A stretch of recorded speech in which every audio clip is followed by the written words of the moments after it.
वालेकुम जी। आज हम फिज़िक्स से रिलेटेड क्लास 10 में बात करने जा रहे हैं सिंपल हार्मोनिक मोशन। चैप्टर का आगाज़ करते हुए आपको बताते हैं इस पूरे चैप्टर में जो है वो सिंपल हार्मोनिक मोशन पर ही बात की जाएगी कि सिंपल हार्मोनिक मोशन बेसिकली होती क्या है। उसमें हम मैस स्प्रिंग सिस्टम पढ़ेंगे, पेंडुलम पढ़ेंगे, रिपल टैंक पढ़ेंगे और कुछ वेव्स की टाइप्स पढ़ेंगे। इन सब का जो है वो सिनेरियो जो है वो टोटल जो है वो सेम है। अगर इसको समड अप किया जाए तो आपके पास जो है वो मैस सिंपल हार्मोनिक मोशन की ही एग्जांपल कहीं ना कहीं मिलेंगी आपको।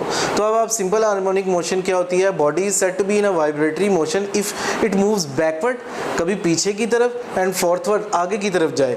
यानी आपके पास एक सिस्टम है, यानी मैस स्प्रिंग सिस्टम की एक मिसाल ले लें आप। इस ब्लॉक पर आप फोर्स लगाते हैं तो जैसे ही आप फोर्स लगाएंगे तो आपके फोर्स लगाने की वजह से चूंकि एक तरफ से ये स्प्रिंग के साथ अटैच है और एक तरफ से ये अपने मीन पोजीशन के साथ अटैच है, अपने जो है वो उसी अपनी मीन पोजीशन के इर्द गिर्द आपके फोर्स लगाने की वजह से इसमें स्प्रिंग में कभी लचक पैदा हो जाएगी, स्ट्रेच हो जाएगा, और कभी कंप्रेस्ड वापस आएगा, तो टू एंड फ्रो इर्द गिर्द मूव करेगा तो वाइब्रेशन होगी, वाइब्रेटरी मोशन। इसी का नाम सिंपल हार्मोनिक मोशन है। इसकी एग्जांपल लेने के लिए भी यही बात हम एग्जांपल में समझाते हैं कि मैस स्प्रिंग सिस्टम कहता है जी आपके पास एक ब्लॉक है, एक तरफ से जो है वो मजबूत सारे से स्पॉट से बांध दिया गया है और एक तरफ से आपने उसे एक ऑब्जेक्ट से, मैस से या ब्लॉक से बांध दिया है। जैसे ही आप इस ब्लॉक पर फोर्स लगाते हो, इस वक्त ये ब्लॉक जो है वो एक स्मूथ सरफेस पर पड़ा हुआ है। स्मूथ सरफेस पर पड़ा होना ज़रूरी है क्योंकि स्मूथ सरफेस पर होगा तो आप फोर्स लगाएंगे तो ये वाइब्रेट मूव करेगा